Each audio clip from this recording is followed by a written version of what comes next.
हाँ तो बच्चों, कैसे हैं आप सब। जैसा कि आप सभी को पता है, अपना एक्सरसाइज 8.2 चल रहा था। 8.2 में बच्चों question number first second complete कर चुके थे। आज की इस वीडियो में बच्चों लेने वाले हैं question number third. Question number third की लैंग्वेज को समझते हैं, इसमें क्या लिखा हुआ है और क्या करना है। तो देखो बच्चों, आप जब लैंग्वेज पढ़ेंगे तो आप देखेंगे कि एक क्वाड्रिलेटरल है ABCD, जिसको उसने बता रखा है कि वो क्या है, एक रेक्टेंगल है। तो मैंने यहाँ पर बना भी दिया बच्चों, देखो ABCD एक रेक्टेंगल है, मतलब एक आयत है। इसके अलावा पी क्यू आर एस वो मिड पॉइंट से बच्चों, मतलब मध्य बिंदु। तो आप देख सकते हैं पी यहाँ आ रहा है, क्यू यहाँ आ रहा है, आर यहाँ और एस यहाँ, ये सारे के सारे मिड पॉइंट्स है।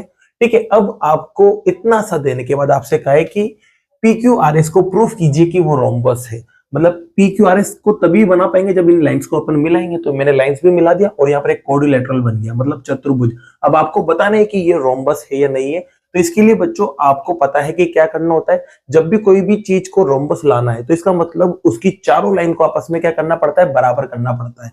तो मैं यहाँ दूसरे शब्दों में ये कह सकता हूं कि मुझे रोम्बस लाने के लिए पी क्यू को बराबर लाना पड़ेगा क्यू आर के। तो देखो पी क्यू को बराबर लाना पड़ेगा क्यू आर के, और इसको बराबर लाना पड़ेगा आर एस के, और इसको बराबर लाना पड़ेगा पी एस के। मतलब अगर मैं चारों लाइन बराबर लेके आ जाता हूं तो कह दूंगा कि भाई ये रोम्बस है। तो बच्चों ये मुझे लेके आना है। तो अब देखते हैं यहाँ से क्या क्या मदद मिल सकती है, उसको उठाते हैं। तो बच्चों आपको पता है कि यार ये रेक्टेंगल है, मतलब आयत, तो इसकी आमने सामने वाली जो लाइंस होती है वो बराबर होती है। तो ए बी बराबर होगा सी डी के, लिख लेते हैं बच्चों यहाँ पर। ए बी बराबर होगा सी डी के, और ए से ही ए डी बराबर होगा बी सी के। ए डी बराबर होगा बी सी के। और क्या होता है रेक्टेंगल के अंदर, तो आपको पता होगा बच्चों कि इसके जो सभी एंगल होते हैं, जो सभी कोण होते हैं, वो 90 डिग्री होते हैं। तो आप दूसरे शब्दों में एक और चीज लिख सकते हैं यहाँ पर कि ए बराबर बी बराबर सी बराबर डी, सभी के सभी के होंगे 90 होंगे। तो ये आपको यहाँ से हेल्प मिल सकती है। ठीक है, तो अब बच्चों देखो, आपको पता है कि 8.2 के अंदर अपन ने मिड पॉइंट थ्योरम को सीखा था, मध्य बिंदु प्रमेय, और वो लगती है ट्राइंगल पर। तो यहाँ पर पहले ट्राइंगल को बनाते हैं। तो ट्राइंगल बनाने के लिए बच्चों क्या करेंगे, ए को आप मिला देंगे सी से। तो जैसे मिलाओगे तो आपके पास ट्राइंगल बन जाएगा। एक तो ऊपर बना हुआ है एसीडी और एक नीचे बना हुआ है एबीसी। तो बच्चों मैं कोई सा भी एक ट्राइंगल पकड़ लूंगा, आप कोई सा भी पकड़ सकते हो। तो मैं पकड़ना चाह रहा हूं बच्चों नीचे वाले ट्राइंगल को, एबीसी को। तो यहाँ लिखते हैं बच्चों इन ट्राइंगल एबीसी, त्रिभुज एबीसी में आपको पता है पी और क्यू क्या है, मिड पॉइंट है। तो ये भी लिख लेते हैं बच्चों, P and Q R mid point. Hindi में क्या लिखोगे बच्चों, पी व क्यू मध्य बिंदु है। अब जब मिड पॉइंट आ जाएंगे तो फिर आप क्या लगा सकते हो यहाँ पर, मिड पॉइंट थ्योरम, मध्य बिंदु प्रमेय। और वो क्या कहती है बच्चों कि इनको मिलाने वाली जो लाइन है वो इस लाइन के पैरेलल होती है।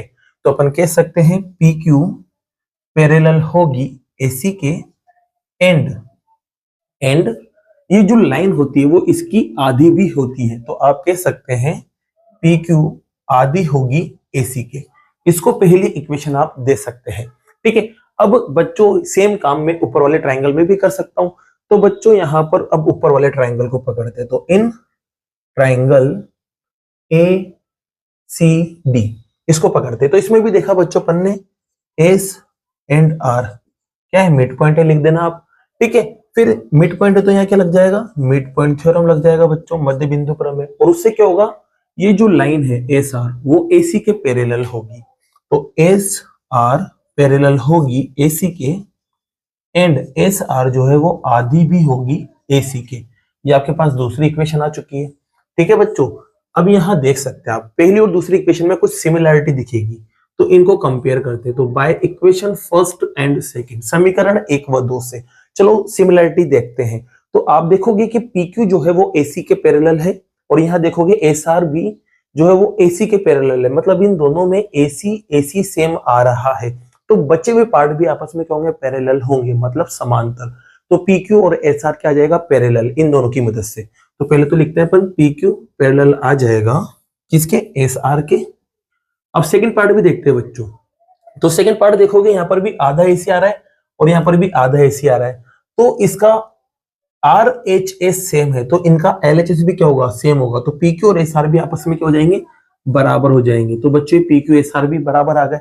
अब आपको एक बात ध्यान रखना है बच्चों कि किसी भी क्वाड्रिलेटरल में, मतलब चतुर्भुज के अंदर, अगर एक ही लाइन आपस में बराबर आ रही है और वही लाइन आपस में पैरेलल आ रही है, जिससे कि देख सकते हैं यहाँ पर जो लाइन बराबर है वही लाइन पैरेलल भी है, तो फिर इस तरह से जो कोडिलेटरल बनता है, मतलब जो चतुर्भुज बनता है, वो पैरेललोग्राम कहलाता है। तो मैं यहाँ कह सकता हूं बच्चों में कि जो PQRS है ना, वो क्या हो जाएगा, एक पैरेललोग्राम। तो अपन कह सकते हैं यहाँ पर hence PQRS is a parallelogram. अब जैसे बच्चों पैरेललोग्राम मिला, अब मैं पैरेललोग्राम क्यों लाऊं, पहले तो ये समझते हैं, क्योंकि अपन को चारों लाइन बराबर करना है। चारों लाइन बराबर करने के लिए बच्चों मैंने आपको पहले भी मेथड बताया था, इसके लिए आपको तीन चीजें बराबर करना पड़ती है। पहले तो आमने सामने वाली लाइन बराबर करना पड़ती है, दूसरे नंबर पे भी आमने सामने वाली लाइन बराबर करना पड़ती है, और तीसरे नंबर पे पास पास वाली लाइन बराबर करना पड़ती है। तो यहाँ आप देखोगे बच्चों कि ये जो PQRS है, क्या है, PQRS, ये एक पैरेललोग्राम बन चुका है, मतलब समांतर चतुर्भुज। तो इसकी आमने सामने वाली लाइन बराबर होगी, तो SP जो है वो बराबर आएगा QR के। तो अपन कह सकते हैं बच्चों SP या फिर PS लिख सकते हैं, क्योंकि यहाँ पर PS लिखा है मैंने, तो PS बराबर आएगा बच्चों आपकी QR के। एंड आप कह सकते हैं कि PQ जो है वो बराबर आएगा RS के, PQ बराबर आएगा RS के। अब ये क्यों आया, तो यहाँ रीजन लिखना बच्चों आप, opposite sides of parallelograms are equal. Hindi में क्या लिखोगे, समांतर चतुर्भुज की सम्मुख भुजाएं बराबर होती है। तो बच्चों यहाँ पर इसको इक्वेशन थर्ड दे देते हैं, क्योंकि आमने सामने वाली लाइन बराबर आ गई। इसको 4 दे देते हैं, ये भी आमने सामने वाली लाइन बराबर आ गई। तो अपना आधा काम हो चुका है, आमने सामने वाली लाइन बराबर आ गई, दूसरे नंबर पे भी आमने सामने वाली लाइन बराबर आ गई। अब बच्चों क्या करना है, बस पास पास वाली लाइन को बराबर लाना है, कैसे भी करके, तो आपका काम हो जाएगा, चारों लाइन बराबर आ जाएगी। तो आसपास वाली लाइन को बराबर करने के लिए बच्चों आपको ऐसे दो ट्राइंगल पकड़ना है जो आसपास वाली लाइंस में आ रहा हो। तो जैसे कि ये दोनों हो सकते हैं, ये दोनों हो सकते हैं, ये दोनों हो सकते हैं, या फिर ये दोनों हो सकते हैं। तो सबसे बेहतर है मैं इन दोनों को पकड़ता हूं, नीचे वालों को, और इनको क्या कर देता हूं, कॉन्ग्रेंट। क्या कर देता हूं बच्चों, कॉन्ग्रेंट। कॉन्ग्रेंट करते अपना काम हो जाएगा। तो कॉन्ग्रेंट करने के लिए बच्चों देखो, सबसे पहले मैं ये छोटे पार्ट को आपस में बराबर लाता हूं। तो बच्चों आपको पता है कि AD जो है वो BC के बराबर है। क्यों बराबर है, यहां देख सकते हो आप। तो बच्चों लो मैंने लिख दिया AD बराबर है BC के, AD बराबर है BC के। अब बच्चों आपको पता है AD और BC में S और Q मिड पॉइंट है, मतलब मध्य बिंदु है। अब ये मध्य बिंदु है ना, तो इसका मतलब इसके दो टुकड़े करेगा वो भी बराबर बराबर। तो कहने का मतलब मैं AD का भी आधा कर सकता हूं और BC का भी आधा, क्योंकि मिड पॉइंट आधा आधा ही तो करता है। तो मैं यहाँ पर दोनों का आधा आधा करना चाह रहा हूँ, आधा आधा मतलब आधे से मल्टीप्लाई करना चाह रहा हूँ। चलो बच्चों मैंने आधा आधे से मल्टीप्लाई कर दिया। अब AD का आधा ऊपर वाला भी हो सकता है और नीचे वाला भी हो सकता है, तो मैं AD का आधा नीचे वाला लूंगा बच्चों, जिसका नाम है AS, और ऐसे ही बच्चों BC का आधा भी नीचे वाला लूंगा, जिसका नाम है BQ।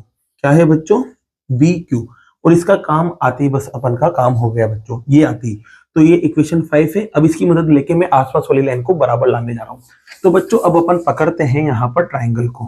किसको पकड़ते हैं, ट्राइंगल को। एक तो इस वाले ट्राइंगल को जिसका नाम है APS, और उधर वाले को पकड़ते हैं जिसका नाम है इसका क्या लिखा अपन ने, APS, तो इसका लिखेंगे BPQ। क्या लिखेंगे बच्चों, BPQ। ठीक है। अब इसमें तीन चीजें बराबर करते हैं। तो देखो बच्चों सबसे पहले A बराबर होगा B के। अब Q बराबर होगा, तो यहाँ देख सकते हो सभी के सभी एंगल 90 होते हैं। तो यहाँ पर लिख देंगे बच्चों आप रीजन, ईच एंगल 90। हिंदी में लिखना प्रत्येक कोण 90 डिग्री। अब ऐसे बच्चों AP बराबर होगा BP के। अब आप पूछ रहे हो ये क्यों बराबर आ रहा है, तो बच्चों P मिड पॉइंट था AB का, इस वजह से दोनों टुकड़े क्यों होंगे बराबर। तो यहां लिख देना P is a mid point of AB। Hindi में क्या लिखोगे, P AB का मध्य बिंदु है। इसके अलावा बच्चों AS बराबर होगा BQ के। अब ये क्यों आया, तो अपन पहले से लाके रख चुके थे इंतजाम। तो ये आया इक्वेशन 5 से, तो लिख देंगे इक्वेशन 5 समीकरण 5 से। अब बच्चों रूल लगाते हैं। तो आप देखोगे कि एक तो इस वाले टुकड़े को उठाया, एक इस पूरे 90 को उठाया, और एक इस वाले टुकड़े को उठाया। तो रूल लगेगा साइड एंगल साइड। ठीक है, तो यार रूल लगा देते हैं बच्चों, बाय साइड एंगल साइड, और इसके बाद ये दोनों के हो जाएंगे कॉन्ग्रेंट हो जाएंगे। तो अपन कह सकते हैं APS कॉन्ग्रेंट हो गया PBQ के। ठीक है, कॉन्ग्रेंट हो गया बच्चों। तो बस आपको क्या लगाना है, CPCT, क्योंकि बाकी के पार्ट बराबर लाने के लिए CPCT लगाते हैं। और CPCT की मदद से बच्चों ये दोनों ट्राइंगल कॉन्ग्रेंट आ चुके हैं ना, तो इसका ये वाला पार्ट और ये वाला पार्ट आपस में बराबर हो जाएगा। तो अपन कह सकते हैं यहाँ पर कि PS जो है ना वो बराबर आ जाएगा पी क्यू के, और ये कौन सी इक्वेशन आ गई आपके पास, यहां तक आ गई थी 5, तो ये आ गई आपके पास 6। अब आपको करना क्या है, आपको इतना सा करना है, तीनों इक्वेशन की मदद ले लेना है। कौन कौन सी, जिसमें आमने सामने वाली लाइन हो वो दोनों, और इसके अलावा जिसमें पास पास वाली लाइन है वो वाली। तो आमने सामने वाली लाइन यहाँ पर है दोनों में, और पास पास वाली यहाँ पर है, तो इनकी मदद लूंगा मैं यहाँ पर। तो देखो बच्चों, यहाँ पर बाय इक्वेशन, इस इक्वेशन का नाम है 3, इस वाले का नाम है 4, और इस वाले का नाम है 6। तो समीकरण 3, 4, 5, 3, 4 और 6 से, ठीक है। तो बच्चों इसमें चारों को बराबर लाने के लिए क्या करते हैं, आसपास वाली को उठाते हैं। तो आसपास वाली ये है, इसको उठाएंगे सबसे पहले। तो पी एस बराबर है पी क्यू के, इसको उठा लिया मैंने। अब देखो बच्चों, पी एस किसी ना किसी के और बराबर आ रहा होगा, इन दोनों इक्वेशन में देख सकते हो आप। तो पी एस यहाँ पर है, और पी एस किसके बराबर आ रहा है, क्यू आर के। तो अपन यहाँ पर एक और चीज लिख सकते हैं, वो आएगा क्यू आर। अब इसी पी क्यू भी किसी ना किसी के बराबर आ रहा होगा, तो पी क्यू यहाँ देखोगे तो पी क्यू किसके बराबर है, आर एस।